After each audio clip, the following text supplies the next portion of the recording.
এই সুন্দরী মেয়েটার নাম জেনিফার। সে একজন উপন্যাস লেখক।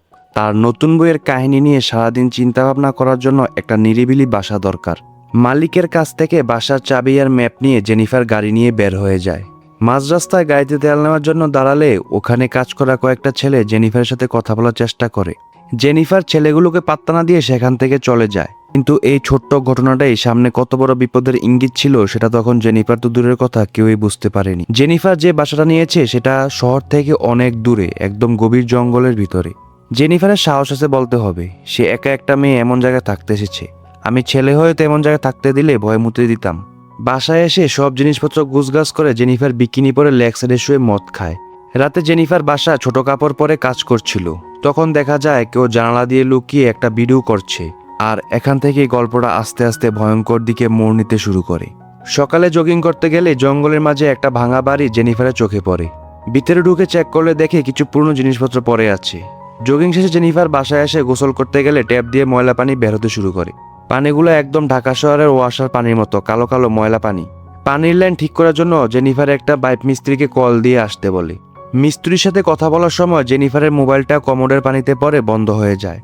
মানুষের সাথে যোগাযোগ করার জন্য জেনিফারের কাছে এখন আর কোনো উপায় নেই। কিছুক্ষণ পর ম্যাথিউ নামের একটা মিস্ত্রি চলে আসে পাইপ ঠিক করতে। পাইপ ঠিক হওয়ার খুশিতে জেনিফার লাফ দিয়ে গিয়ে ম্যাথিউকে চুমা দিয়ে দেয়। চুমা পেয়ে ম্যাথিউ এই কথাটা তার বন্ধুদেরকে বলে। ম্যাথিউর বন্ধু হচ্ছে ওই যে পেট্রোল পাম্পে কাজ করা ছেলেগুলো। এই জায়গায় একটা ছোট্ট রিকোয়েস্ট, ভিডিওটা ভালো লাগলে আমার চ্যানেলটা সাবস্ক্রাইব করে দিয়েন। সামনে যা হতে যাচ্ছে সেটা কিন্তু মিস করা যাবে না। চুল ছোট করে রাখছে, তার নাম জনি। জনিকে দেখতে একদম আমার এক প্লে বয় খালতো ভাইয়ের মতো লাগে। থাক, তার নাম না বলি। ক্যামেরা হাতে তার নাম স্ট্যানলি, আর শেষের জনের নাম এন্ডি। ম্যাথিউর কথা শুনে স্ট্যানলি বলে, দেখ আমি কালকে কি ভিডিও করেছি। তখন রাতে জেনি যে বিকিনি পরে বাসায় কাজ করছিল ওটা দেখায়। তার মানে রাতে স্ট্যানলি লুকিয়ে জেনিফারকে ভিডিও করেছে। বিকিনিতে জেনিকে অনেক সেক্সি লাগছিল। এটা দেখে জনির মাথা নষ্ট হয়ে যায়, সাথে আমারও মাথা নষ্ট হয়ে গিয়েছিল। তখন তার বন্ধুরা বলে, ওই দিন তোকে এই মেয়ে পাত্তা দিল না, কিন্তু আজকে ম্যাথিউকে পাইয়া চুমা দিয়ে দিছে। শহরের এসব মেয়েরা এমন লুচ্চাই হয়। দেখোস না সারাদিন ব্রা পরে ঘুরে বেড়ায়। আবার ম্যাথিউ মতো ছেলেকে একা পাইয়া কিস করে দিছে। এরপর তিনজন মিলে জেনিফারকে ইচ্ছে মতো গালাগালি করে। মানে তাদের মূল কথা হচ্ছে জেনিফার একটা শহরের মেয়ে, শহরের মেয়েরা খারাপ হয়, তাই জেনিফারের অনেক কুরকুরানি বেশি। কিন্তু ওদের মাথায় তখন যে পরিকল্পনা চলছিল সেটা শুনলে আপনারও রাগে গা জ্বলে উঠবে। রাতে কাজ শেষ করে জেনিফার একটু গাঁজা খেয়ে ঘুমিয়ে পড়ে। হঠাৎ কিছু শব্দ পেয়ে জেনিফার ঘুম থেকে উঠে বাইরে গিয়ে চেক দেয়, কিন্তু কিছু খুঁজে পায় না। এই মুভি এক্সপ্লেনেশন স্ক্রিপ্ট লেখার জন্য আমিও জেনিফারের মতো গাঁজা খাই। তাও আপনারা সাবস্ক্রাইব করেন না। ভিডিওটা ভালো লাগলে সাবস্ক্রাইব করে দিন। বাসার ভিতরে ঢুকলে আবার একটা জোরে শব্দ হয়। তখন দেখে জানালার কাছে একটা মরা পাখি পড়ে আছে। জানালা দিয়ে বাইরে তাকালে দেখে স্টোর রুমের দরজাটা খোলা। তাই সেটা বন্ধ করে রুমে এসে দেখে জেনিফার ল্যাপটপে জনি, স্ট্যানলি আর এন্ডির ছবি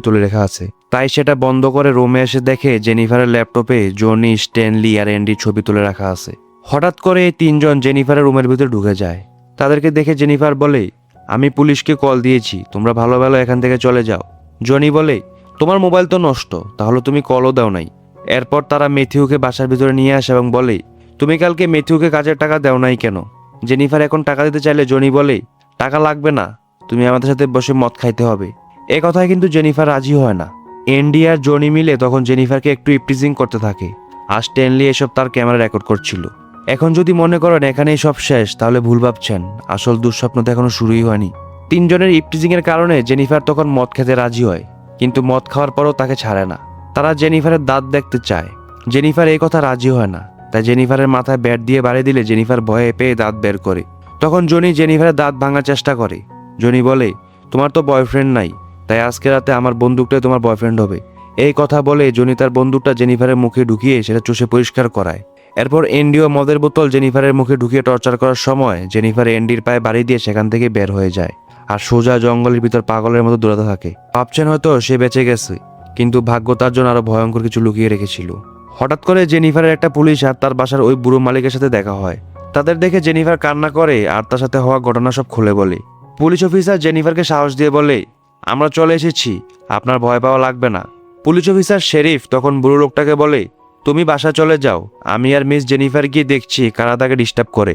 শেরিফ জেনিফারকে নিয়ে আবার বাসায় আসে আর হাতে বন্দুক নিয়ে ছেলেগুলোকে খুঁজতে থাকে, কিন্তু কাউকে খুঁজে পায় না।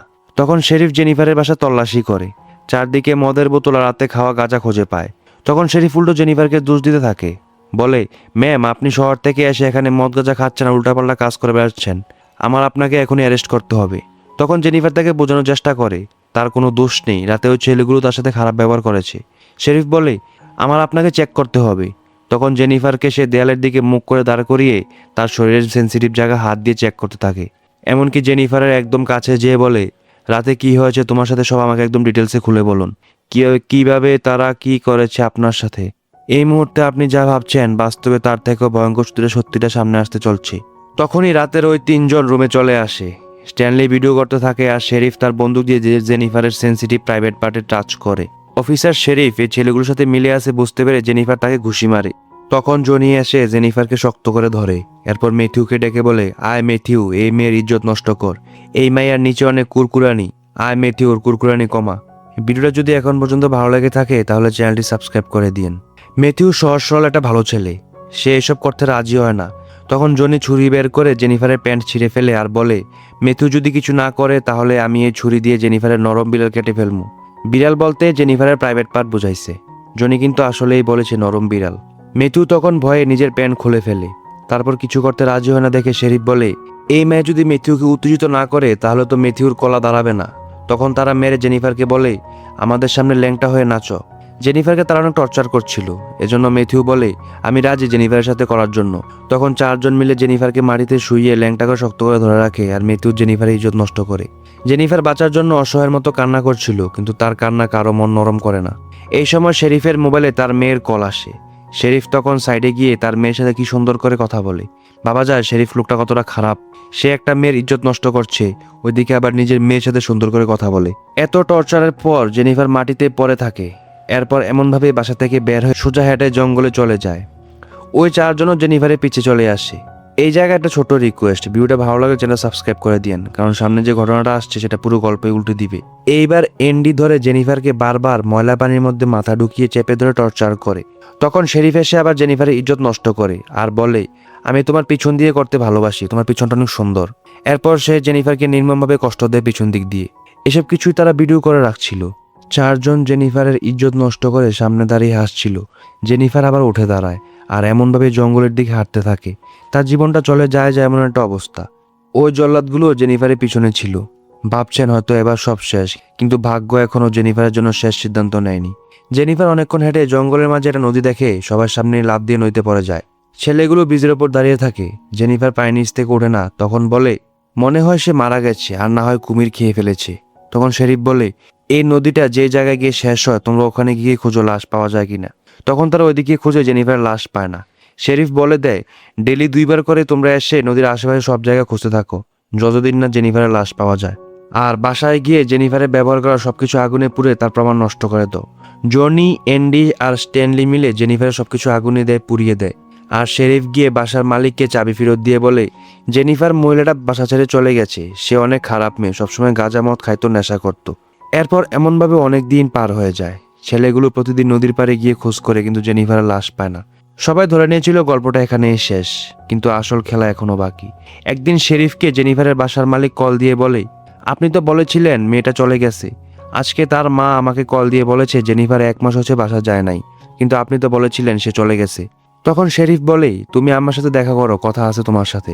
এদিকে স্ট্যানলি দৌড়ে এসে তার বন্ধুদেরকে জানায় তার ক্যামেরা আর ওই দিনের রেকর্ড করা ভিডিওগুলো চুরি হয়ে গেছে। এই কথা শুনে জনি ধরে স্ট্যানলিকে মারতে থাকে, কারণ শেরিফ বলেছিল কোনো প্রমাণ না রাখতে। ভিডিও চুরি হয়ে গেছে এই টেনশনে জনি বাসায় বসে মদ খাচ্ছিল। তখন দেখে তার দরজার সামনে মরা পাখি পড়ে আছে। জনি ভাবে তার বন্ধুরা হয়তো মজা করছে। এরপর দেখে এবার তার বাসার সামনে জুতা ফেলে রেখে গেছে। জনি চারপাশে খুঁজে দেখে এখানে ম্যাথিউর হাতের ব্যান্ড পড়ে আছে। শেরিফ ডিউটি করে বাসায় এসে দেখে তাদের জেনিফারকে টর্চার করা ভিডিও ট্যাপ কেউ তার বাসায় দিয়ে গেছে। অবশ্য শেরিফের বউ এখনো এটা খুলে দেখে নাই। এখান থেকেই একের পর এক ঘটনা করতে শুরু করে, যেগুলোর কোনো ব্যাখ্যা তাদের কারো কাছে ছিল না। জনি, স্ট্যানলি আর অ্যান্ডি গত রাতের ঘটনাটা নিয়ে কথা বলছিল। তখন শেরিফ এসে স্ট্যানলিকে মারতে থাকে, কারণ শেরিফ ভাবছে স্ট্যানলি এই রেকর্ডটা তার বাসায় পাঠিয়েছে। তখন জনি বলে, আমরা এসব কিছু করি নাই, কালকে রাত থেকে ম্যাথিউ এসব করছে। অ্যান্ডি বলে, ম্যাথিউ ওই মেয়েটাকে পছন্দ করতো, আর মেয়েটার সাথে যা হয়েছে তার জন্য ম্যাথিউ নিজেকে দোষী ভাবে। শেরিফ বলে দেয় তাড়াতাড়ি ওই ম্যাথিউকে খুঁজে বের করতে। এখান থেকে গিয়ে শেরিফ জঙ্গলে জেনিফারের বাসার মালিকের সাথে দেখা করে। কথা বলার মাঝে সুযোগ বুঝে শেরিফ লোকটাকে মেরে দেয়, কারণ এই বাসার বাড়িওয়ালা লোকটাই একমাত্র জানে জেনিফার এখানে এসেছিল আর শেরিফের সাথে তার জেনিফারের শেষ দেখা হয়েছিল। তাই শেরিফ লোকটাকে মেরে সব প্রমাণ শেষ করে দেয়। এদিকে ম্যাথিউ মনের কষ্টে জেনিফারের বাড়িতে গিয়ে দাঁড়িয়ে থাকে। তখন কিছু একটা শব্দ শুনে উপরে উঠতে গেলে ধাক্কাকে নিচে পড়ে বেহুশ হয়ে যায়। হুশ ফিরলে দেখে সে মাটিতে শুয়ে আছে আর জেনিফার তার সামনে বসা। জেনিফারকে দেখে ম্যাথিউ অনেক খুশি হয়ে যায়, কারণ সে জেনিফারকে অনেক পছন্দ করত। জেনিফারের কাছে গিয়ে ম্যাথিউ সরি বলতে থাকে। কথা বলার মাঝে জেনিফার হঠাৎ ম্যাথিউর গলা চেপে ধরে ম্যাথিউকে টেনে সেখান থেকে নিয়ে যায়। তার মানে জেনিফার বেঁচে আছে আর তাকে একদম অনেক ভয়ঙ্কর লাগছিল। ভিডিওটা যদি এখন পর্যন্ত ভালো লাগে থাকে তাহলে চ্যানেলটা সাবস্ক্রাইব করে দিন। এখন থেকে শুরু হবে জেনিফারের প্রতিশোধ, আর সেটা কতটা ভয়ঙ্কর এটা আপনারা কল্পনাও করতে পারবেন না। স্ট্যানলি আর অ্যান্ডি জঙ্গলে ম্যাথিউকে খুঁজতে থাকে, কিন্তু তাকে কোথাও পায় না। খোঁজার সময় হঠাৎ করে জেনিফার স্ট্যানলির সামনে চলে আসে। জেনিফারকে ধরতে যাবে, তখন স্ট্যানলির পা একটা লোহার শক্ত ফাঁদে মারাত্মকভাবে আটকে যায়।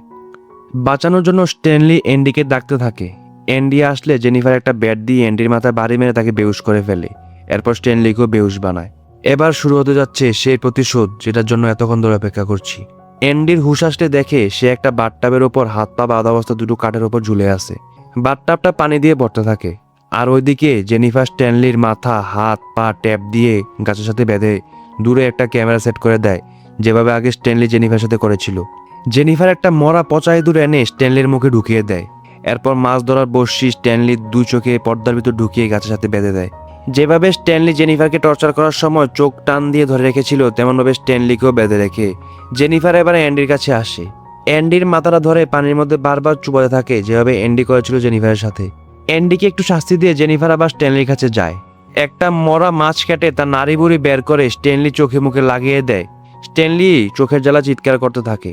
জেনিফার আবার অ্যান্ডির কাছে এসে পানিতে মাথা চেপে ধরে রাখে। অ্যান্ডি এখনো জেনিফারকে গালি দিচ্ছিল, তাই জেনিফার কিছু অ্যাসিড এনে পানিতে ঢেলে দেয়। এরপর অ্যান্ডির বুকের নিচ থেকে একটা কাঠের টুকরো সরিয়ে দেয়। অ্যান্ডি তার শরীর ব্যালেন্স করতে না পেরে পানিতে মাথা ডুবিয়ে পড়ে যায় আর তার মুখ অ্যাসিডে পুড়তে থাকে। এমনভাবে অ্যাসিডে পুড়ে অ্যান্ডির মুখ একদম আন্ডাবাজির মতো হয়ে গেছে।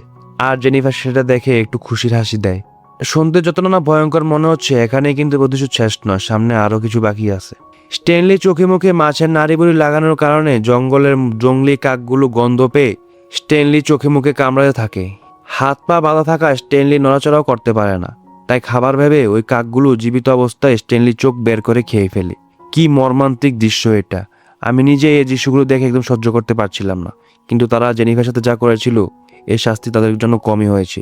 তাদের বিচি বরাবর একটা লাথি দিয়ে বিচিটা আকাশে ঝুলিয়ে দিতে পারলে ভালো হতো আরো। কিন্তু ঠিকই আছে, তারা জেনিফারকে যেভাবে কষ্ট দিচ্ছে এর শাস্তি তাদের যোগ্য। অপরদিকে তাদের বন্ধু জনি পেট্রোল পাম্পে চিল করছিল। তখন একটা সুন্দরী মেয়ে গায়েতে তেল পুড়াচ্ছে দেখে জনি তার সাথে কথা বলতে যায়। তখনই মেয়েটা পিছনে ঘুরে জনিকে একবারই মেরে বেহুশ করে ফেলে, আর মেয়েটা ছিল জেনিফার। হুশ আসলে দেখে জনিকে উলঙ্গ করে হাত পা বেঁধে ঝুলিয়ে রাখা হয়েছে আর মুখে একটা স্টিল লাগানো। তোমাকে এমনভাবে সুন্দর দেখাচ্ছে না, তোমার দাঁতগুলো দেখালে সুন্দর লাগবে। এরপর জেনিফার এমনভাবে দাঁত দেখে যেমনটা জনি করেছিল। জেনিফার বলে, না এখনো তোমাকে সুন্দর লাগছে না। এরপর সে পকেট থেকে একটা প্লাস বের করে সেটা দিয়ে টেনে টেনে জনির সব দাঁত তুলে ফেলে। এত ব্যথা জনি জায়গাতেই প্রস্রাব করে দেয়। ভিডিওটা ভালো লাগলে আর তাদেরকে টর্চার করার ব্যাপারটা ভালো লাগলে আমার চ্যানেলটা সাবস্ক্রাইব করে দিন। জেনিফার একটা বন্দুক বের করে বলে, দেখো আমার বয়ফ্রেন্ডকে, মনে আছে বলেছিল যে, নাও আমার বয়ফ্রেন্ডকে এবার চেটে পরিষ্কার করে দাও। তখন জেনিফার তার পিছন থেকে বন্দুকটা বের করে বন্দুকের আগাটা জনির মুখে ঢুকিয়ে দেয়। এত কিছু করার পরও জনির আক্কল হয় না, সে জেনিফারকে এখনো গালি দিতে থাকে। তখন জেনিফার একটা বড় ছুরি দিয়ে জনির কলাটা কেটে জনির মুখে ঢুকিয়ে দেয় আর জনি ব্যথা চিৎকার করতে থাকে। জনির চিৎকারে পুরো জঙ্গল কেঁপে ওঠে আর জেনিফার এই চিৎকার শব্দ শুনে একটা শান্তির হাসি দেয়। কিন্তু এখনো একজন বাকি, আর সেই মানুষটা ছিল পুরো ঘটনার সবচেয়ে বড় শয়তান। শেরিফকে তার মেয়ে কল দিয়ে বলে, বাবা আমার নতুন ম্যাডাম ঠিক করেছি, নাও ম্যাডামের সাথে কথা বলো। আমি জেনিফার হিলস। বাহ শেরিফ, তোমার তো একটা সুন্দর মেয়ে আছে। এটা শুনে শেরিফের মাথা খারাপ হয়ে যায়। বাসায় এসে দেখে জেনিফার তার মেয়েকে নিয়ে পার্কে গেছে। শেরিফও তাড়াতাড়ি পার্কে গিয়ে তার মেয়েকে খুঁজতে থাকে, কিন্তু কোথাও পায় না। জেনিফার আগে শেরিফের গায়ে তুলে বসেছিল, তাই শেরিফ গায়েতে উঠলে জেনিফার মাথায় বাড়ি মেরে বেহুশ করে ফেলে। শেরিফের জ্ঞান আসলে দেখে তাকে টেবিলে বেঁধে রাখা হয়েছে আর তার পিছন দিয়ে একটা বিশাল বড় বন্দুক ঢুকানো। জেনিফার শেরিফকে বলে, তোমার মেয়ে অনেক সুন্দর, ছোট্ট কচি একদম। শেরিফ তুমি ভাবো একবার, তোমার এই মেয়ের সাথে কেউ এমন করছে যেমন তোমরা আমার সাথে করেছিলে, কারণ আমি তোমার মেয়েকে বিক্রি করে দিছি। এই কথা বলতে বলতে জেনিফার শেরিফের পিছনে বন্দুকটা জোরে জোরে ঢুকাতে থাকে। শেরিফ তাকে ছেড়ে দেওয়ার জন্য মাফ চায়, কিন্তু জেনিফার কোনো কথা শোনে না। একটা দড়ি এনে দড়ির একটা মাথা বন্দুকের ট্রিগারে বাঁধে, আর একটা মাথা বাঁধে শেরিফের সামনে বসে থাকে ম্যাথিউর হাতে। শেরিফ অনেক সরি বলে, কিন্তু জেনিফার কোনো কথা না শুনে বাইরে গিয়ে বসে থাকে। তখন শেরিফ জেনিফারকে গালি দেয় আর বলে, আমি তোকে জাহান্নামেও নির্যাতন করবো, তুই কি ভাবছিস আমার থেকে বেঁচে যাবি? ভাবা যায় এমন অবস্থা তো শেরিফের কোনো অনুশোচনা হয় না। শেরিফের চিৎকার শুনে ম্যাথিউ সজাগ হয়ে যায়। ম্যাথিউ শেরিফকে এই অবস্থা দেখে বাঁচাতে গেলে দুর্ঘটনাবশত গুলি চলে যায়, আর সেই গুলিতে শেরিফ এবং ম্যাথিউ দুজনেই মরে। জেনিফার বাইরে সেটা প্রতিশোধের হাসি দেয়। ভিডিওটা ভালো লাগলে চ্যানেল সাবস্ক্রাইব করে দিয়েন, আর ছবিটা এখানেই শেষ। জেনিফারের শাস্তি দেখে আমি খুব শান্তি পাইছি।